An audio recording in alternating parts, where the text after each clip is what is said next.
Honorable Minister,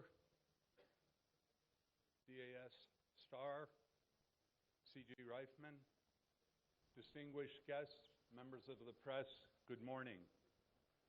I thought in the few minutes as we get settled here, I would invite you to consider 3 universal truths about events like this. The first is that in order for an event like this to happen, someone needs to have the idea and the vision and understand the need to make an event like this come to fruition. So Consul General Reifman, we thank you and your team for the leadership for bringing us all here to Hyderabad and for helping to make this all happen. The second universal truth is that in order to make an event like this successful, you have to have the speakers and our sponsors who make it all possible. So for the speakers and our panelists, thank you for your willingness to come together today and share with us your subject matter expertise. It is indispensable to the discussion. And to our sponsors, a special word of thanks. We could not stage an event like this without your support. So our bronze sponsors are Alpha Design Technologies, BAE Systems, Belcan, and Fortinet. Our silver sponsor is Raytheon, and our gold sponsor, a special thanks to Lockheed Martin. The third universal truth, of course, that about an event like this is it's wonderful to have an idea, and it's great to have speakers, but if we don't have an audience, then there's really no one to hear. So we thank all of you for spending your time with us over the next 2 days and your interest in hearing about U.S.-India defense ties. Ladies and gentlemen, my name is Patrick Santillo, and I'm the Strategic Advisor for the Business Council for International Understanding, or BCIU. We are a 220-plus member business organization that conducts activities really around the globe, trying to bring businesses and governments together and businesses together. So we are delighted to be here in Hyderabad. We're very pleased to have the trust from the consulate to allow us to work with them to stage this event. We have terrific partners in SIDM and CII, without whom we could not do an event of this magnitude, and we wish to thank them. In conclusion, I really have both a job and a joy. My job is to make 2 administrative announcements, so I'll do that now if I may. I would ask you to silence your phone if you have them, and I would ask if you need to make a call that you could make it outside of the conference area if you would. So please do silence your phones. I would also like to let everyone know that the proceedings today and tomorrow will be recorded, at least audio and perhaps for some time video as well, but please be aware of that. The joy part of my job this morning is simply to introduce our first speaker. It gives me great pleasure to introduce the Consul General. The full bios are in the handouts that we have given everybody, so for time's sake, we're not going to read all of the bios, but it's very clear that Consul General Reifman has extensive experience. You'll see from his bio that he has both military and State Department experience, so he really is uniquely qualified to share with us his perspectives and to help us set the stage for the current state of U.S.-India ties and a look at the future. So with that, Consul General Reifman, thank you again, and please, the stage is yours.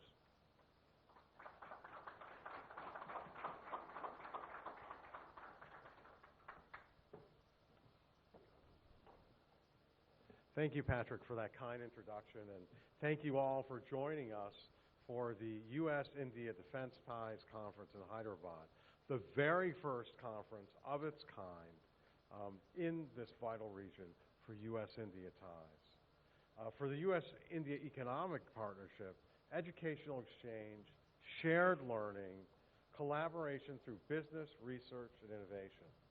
I want to extend my appreciation to our partners in putting this event together, including the Business Council for International Understanding and the Confederation of Indian Industry, and also our sponsors here, which we couldn't have done this without you. I want to thank Deputy Assistant Secretary Joel Starr for traveling from Washington to contribute to this important conversation about our shared interests. It is perfect timing that this conference is taking place now, on the eve of the U.S.-India 2+2 dialogue in Washington, D.C. The 2+2 dialogue is the principal mechanism for translating a strong U.S.-India relationship into real, tangible outcomes. With this conference, we're making that a 2+2+1. Last year, the 2+2 dialogue led to agreements that significantly bolstered information sharing and allowed for the transfer of critical defense technologies. Recently, the defense relationship between our two countries was strengthened even further by the successful completion of Tiger Triumph, the first tri-service military exercise in our two nations' histories. And I was very, very pleased to personally be there in Visakhapatnam to witness the collaboration between 500 U.S. airmen, Marines, and sailors, and 1,200 Indian sailors, airmen, and soldiers. India is clearly one of our most important partners in the Indo-Pacific region. As Principal Deputy, as the Senior Bureau Official, Alice Wells, and she is the senior official in the Department's Bureau of South and Central Asian Affairs.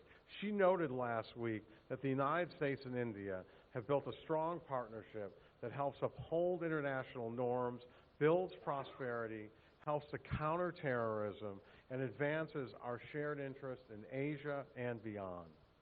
The objective of this two-day conference is to build on recent successes in the U.S.-India defense relationship, to provide a high-level platform to discuss avenues for increased U.S.-India collaboration in the defense space, especially in the private sector, and to help participants gain a deeper understanding of how we can leverage the U.S.-India agreements in which we've already invested to accomplish more.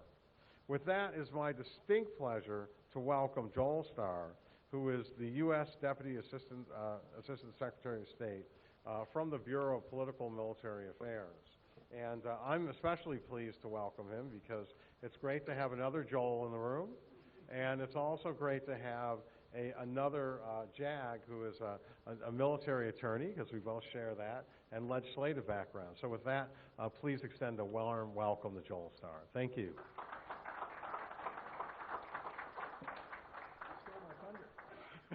Thank you so much.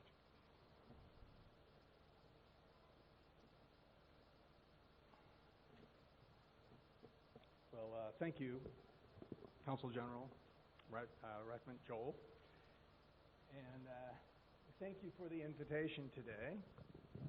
How's that? Good? Can everybody hear? Thank you.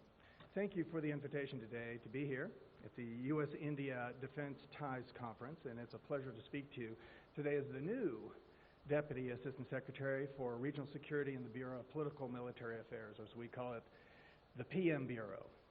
Before I address the security relationship between India and the United States, may I speak briefly about what PM's role is at the Department of State.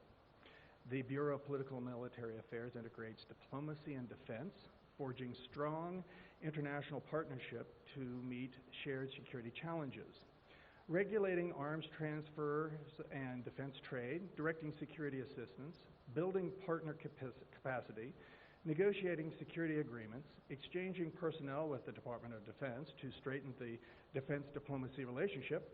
These are just some of the PM efforts to further United States security policy. As the U.S.-India partnership grows stronger, PM hopes to play a key role in working with our Indian partners to strengthen the defense ties between our two great nations. The growing U.S.-India strategic partnership is broad and multifaceted, and it has grown deeper under the leadership of President Trump and Prime Minister Modi. As enshrined in our national security strategy, the United States welcomes India's emergence as a leading global power and its role as a net security provider in the region. India is one of our most important partners in the Indo-Pacific region. The U.S.-India partnership stands upon a shared commitment to the rule of law, freedom of navigation, democratic values, and economic growth. India's contributions toward capacity building, peacekeeping, and humanitarian assistance into disaster relief operations have been essential to ensuring a free and open Indo-Pacific and upholding the rules-based international order worldwide. Likewise, its participation in bilateral and multilateral exercises across the region has brought great benefits to its partners. I am confident that the strong and upward trajectory of our partnership will continue, as mentioned by the Consul General, and as evidenced by the success of our first ever tri-service military exercise, Tiger Triumph. The security ties between the United States and India can only grow stronger. Defense trade is a key area that can strengthen the security relationship between our two nations. The United States sees defense trade as a tool to strengthen security. At the same time, it also reinforces our strategic partnership through greater interaction and interoperability between armed forces and builds greater understanding between our defense establishments on shared threats. U.S. foreign military sales and co-production with Indian industry yield significant benefits to both India's national security and to American and Indian workers. Bilateral defense trade today between India and the United States is estimated to reach $16 billion, as everybody in this room is very aware of, from essentially zero in 2008. And we hope to see that trade increase in the years to come. This trade also makes Indian military forces more capable partners, which is why, as India restructures its forces, we want to continue to offer the highest quality, most dependable, and most technologically advanced products on the market to India. U.S. foreign military sales yield significant benefits to both India's national security and American and Indian workers. To this end, the United States government has enabled American companies to export more high technology items to India, including cutting-edge defense platforms like armed unmanned aerial vehicles and ballistic missile defense systems. India, for example, was the first non-treaty partner to be offered the Sea Guardian unmanned aerial system manufactured by General Atomics. Capabilities such as the Chinook helicopter and the M777 howitzer are already fielded by the Indian military and operates the largest fleet of P-8 and C-17 aircraft outside of the United States. The United States also appreciates India's effort to develop its own manufacturing base. A capable and vibrant Indian defense manufacturing base is in our mutual best interest, and it helps increase India's military capability and capacity, while also contributing to the global supply chain of democratic defense manufacturers. The Defense Technology and Trade Initiative, or the DTTI, has been a very important process as we work together to focus on areas of co-development and specific capabilities that will benefit both of our armed forces. Most recently in October, our leadership identified projects that include light, small arms technologies, Sea-Link advanced analytics, and air-launched UAVs as areas for future cooperation. May I now speak to a few specific defense trade items. Since declaring India a major defense partner in 2016, we have made a number of unprecedented decisions to advance systems that, should India choose the American solution, will bring tangible national security benefits to the United States and India. Unmanned aerial systems, national advanced surface-to-air missile systems, naval helicopters, and naval guns are all part of a steady improving U.S.-India defense trade relationship. The Indian Air Force and Navy fighter competitions are a once-in-a-generation opportunity to more closely align the United States and India. During her 2018 visit to the United States, Minister Sitharaman acknowledged that the, quote, generational change, end quote, that can occur when fighter pilots receive the best training opportunities with the most technologically advanced aircraft is to everyone's advantage. We strongly agree.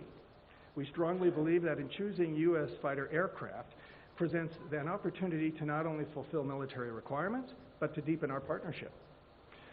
For the fighter competitions, the United States will offer some of the best technology widely employed by our Navy and Air Force.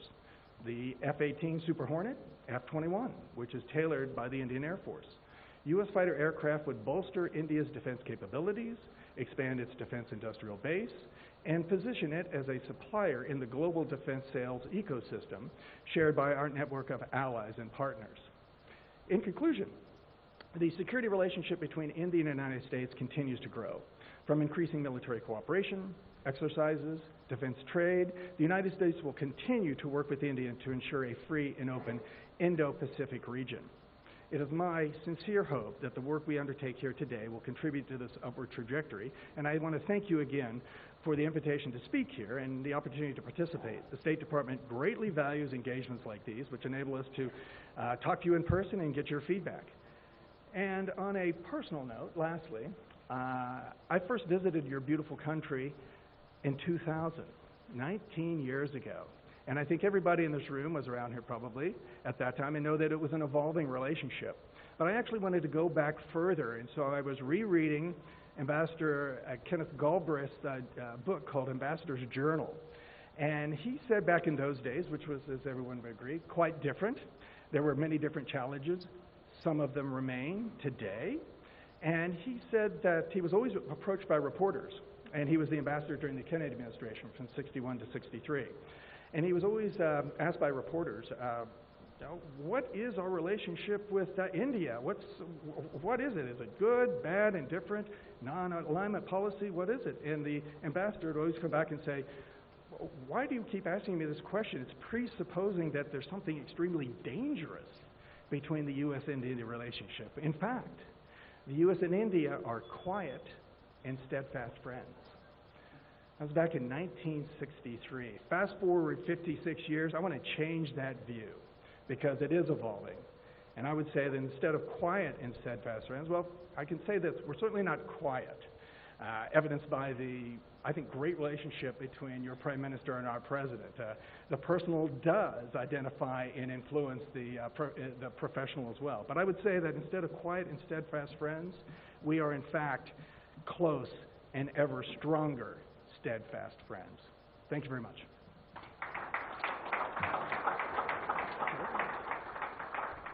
I turn it back over to Joel.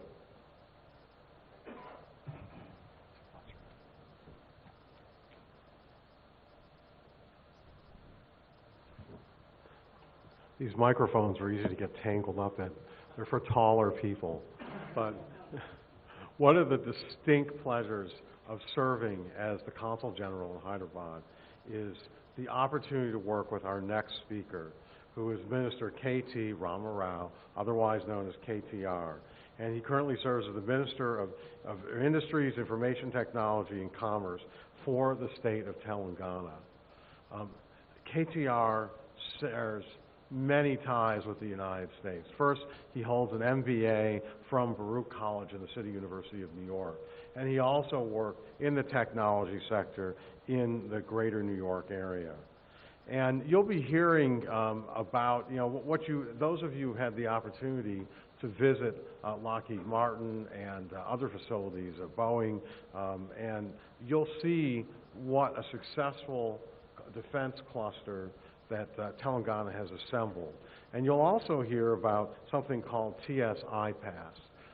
And I want to tell you, I've worked around the world in 25 years.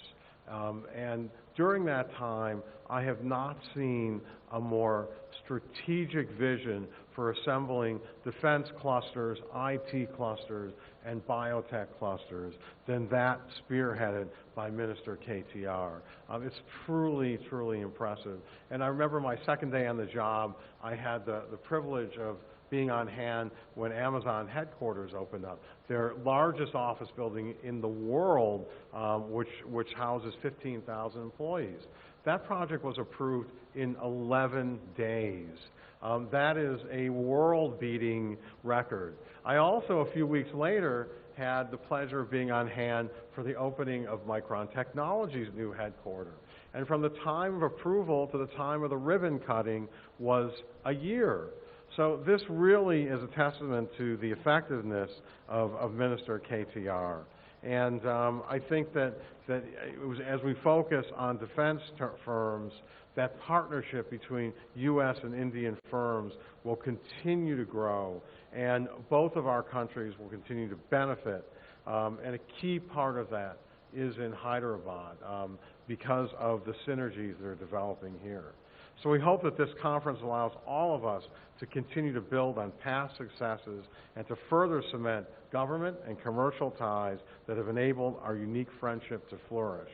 KTR is a friend and partner to the United States, and we intend for our partnership to advance the prosperity of the United States and India together. So without further ado, it's my distinct pleasure to invite Minister KTR.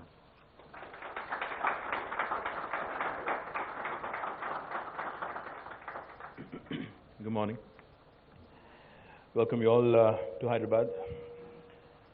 Joel Starr, the Deputy Assistant Secretary, Bureau of Political Military Affairs, U.S. Department of State. So with a surname like that, I don't know. I mean, your surname's Starr, so that's possibly the best inheritance, you know. Joel Reifman, the Consul General, U.S. Consulate in Hyderabad.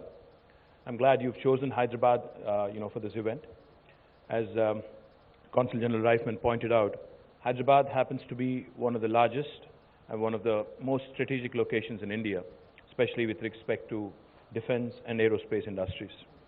I'm glad that U.S. Consul General here has always been extremely helpful, extremely active when it comes to strategic, trade, and bilateral engagements. Thank you, Joel, and your entire team, in fact, for making several of such events happen right here in Hyderabad, ranging from the Global Entrepreneurship Summit to many, many events such as the U.S.-India Defense Ties that is being held today. I'm also glad, Joel Starr, that the U.S. administration has chosen to engage directly at the state level, not only at Delhi's level. Washington and Delhi, of course, continue to remain engaged, continue to remain extremely friendly. At the President and Prime Minister's level, at the level of ministers, at the level of the Secretary of State. But I'm also delighted that you've chosen to engage with several states across our country. This I believe, is extremely important in strengthening not just a larger policy level engagement at the capital level, but also defense manufacturing capacity building, which are already existing in several locations, both in India and also in the United States. India is a federal country, a federal republic, as we all know, and has a lot of progressive states which offer the best ecosystem for industrial partnerships, and Telangana, of course, I would like to believe, leads from the front. As many of you may be aware, Telangana is the fastest growing state in India, almost with a 14% GSDP growth rate as of 2018 and 19. This year, we may have slowed down a bit, but I think good times are right around the corner. Telangana is also the top state in India when it comes to the ease of doing business rankings given jointly by the World Bank and the Government of India. We've topped the charts 2 years in a row. As Consul General Reifman pointed out, our unique industrial policy, called it the TSI Pass, is rated among one of the best in the country. In fact, I have to share with you a story with respect to TSI Pass. We've launched it 5 years back, and as part of my job, I travel the world. I also traveled to the United States a couple of times. And when I met with one of the chairmen of the largest consulting companies in the world, KPMG, this was about 3 years ago. And when I explained to him the salient features of the TSI Pass, and when I told him a defense company coming in from the United States into India, and specifically to Telangana, will not require any clearance from the government. If they have a piece of land, they can start construction on day one, start constructing their factory on day one. And when I told him that this process is called self-certification, he was amused. And then when I told him we give all clearances in less than 15 days, and this is empowered by statute, he was impressed. And then I also added that the legendary Indian red tape bureaucracy has bitten the dust in Telangana, and in fact, if we do not deliver on the 15-day promise, on the 16th day we have the ability to actually levy penalties and fines to the tune of rupees 1,000 per day if you hold up a clearance. He was amazed. When I told him that this possibly is one of the best policies in the country, that is India, he said, well, this possibly is one of the best in the world because no state in the United States also told me this. So let me tell you, 5 years later, after TSI Pass has been passed in our state legislature, we've not only come out with a good policy that talks. We also have come out with a good policy that works. As was pointed out by Consul General Reifman, the largest office spaces of Amazon in the world, a 3.1 million square foot building, was approved in less than 11 days. And as was also pointed out by Consul General Reifman, Micron Technologies, when they were looking for a strategic location to set up their research and development and engineering center of excellence, it was all done, from scratch to finish in less than a year. So that goes to show you the ability of a state to step up, to bring in reforms, to work with the industry, to engage with investors globally, to understand their needs, and lower and reduce the barriers when it comes to entering a state or a country. We believe aerospace and defense has got more potential. As was pointed out by Joel Starr, it is 16 billion now, but I do believe that this is just the beginning. There's a lot more to be done.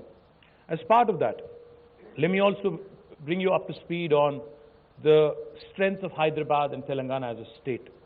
Hyderabad has historically been a very strong defense manufacturing ecosystem, with more than a dozen DRDO labs, which is what India's national defense labs, and a lot of defense PSU establishments set up here decades ago.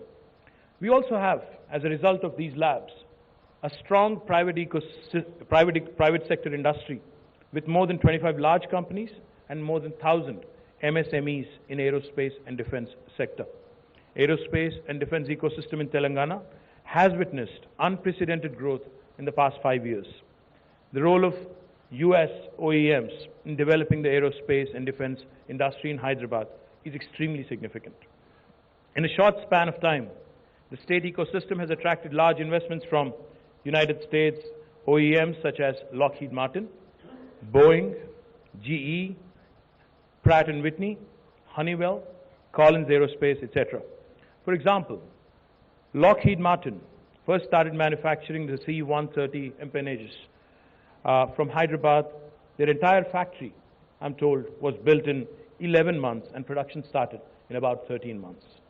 They found the ease of establishing their factory in Hyderabad much smoother and faster than any of their other production sites across the world.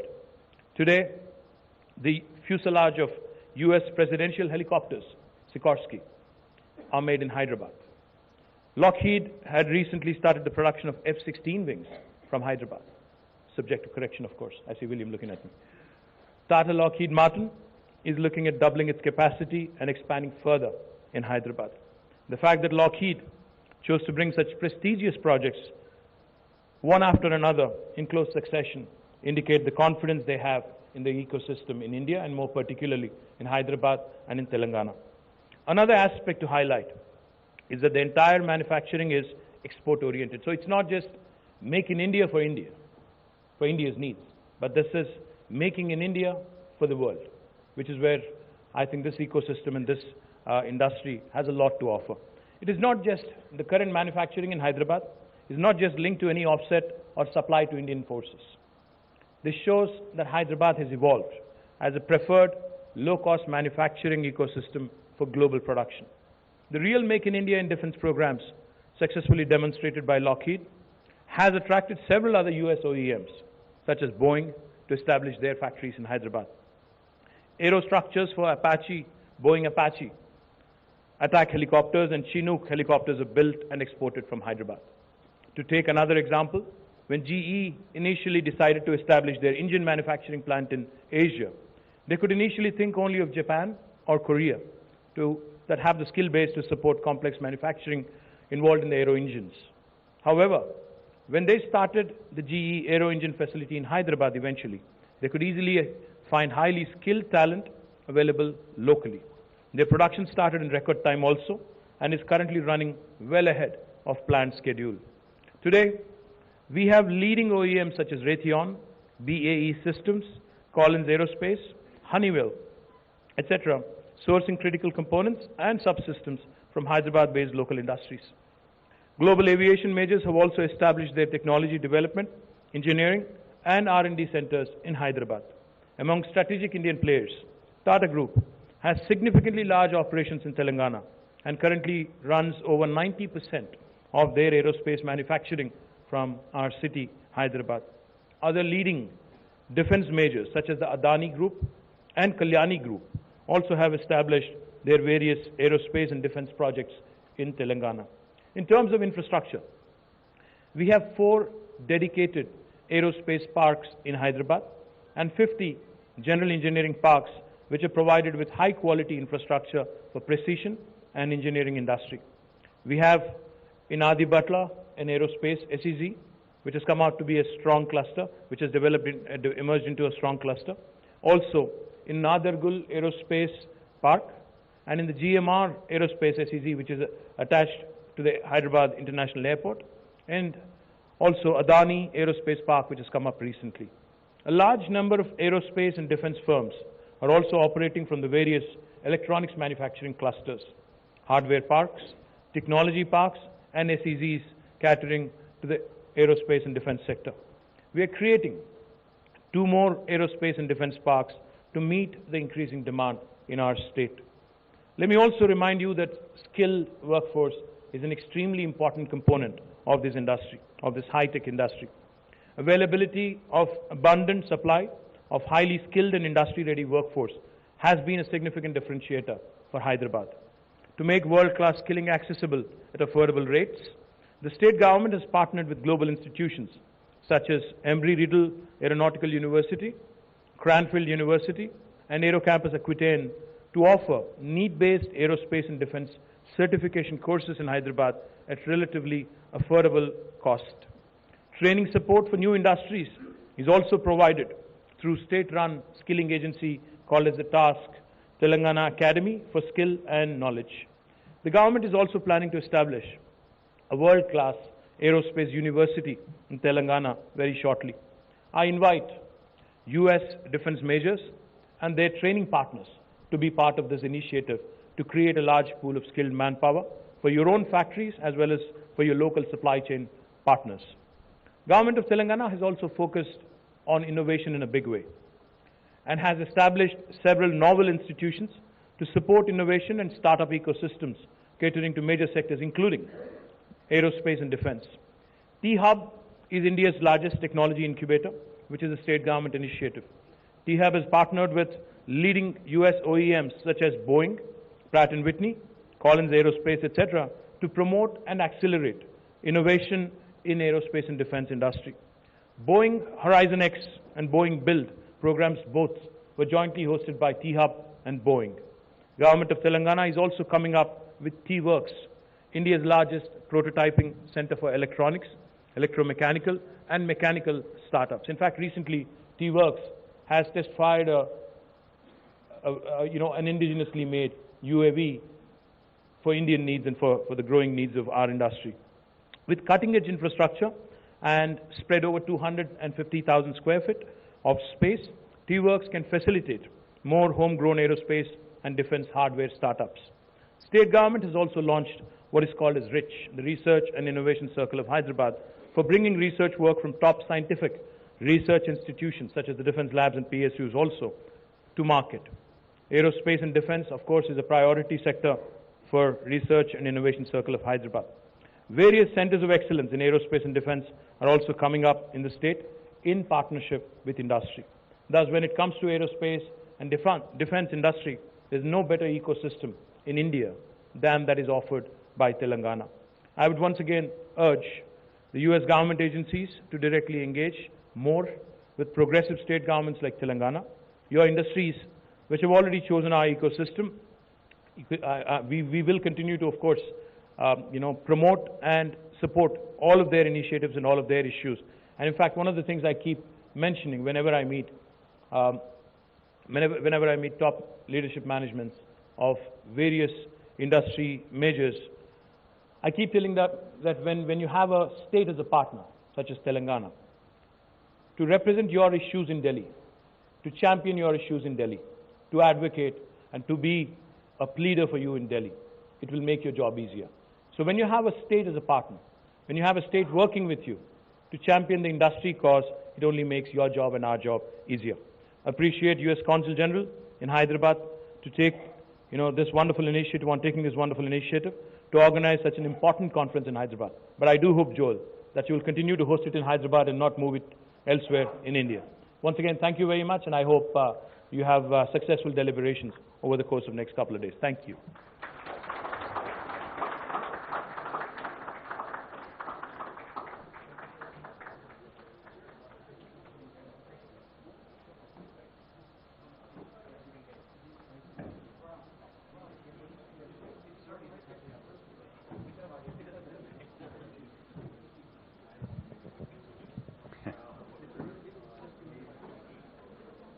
Ladies and gentlemen, we will begin the next panel directly. So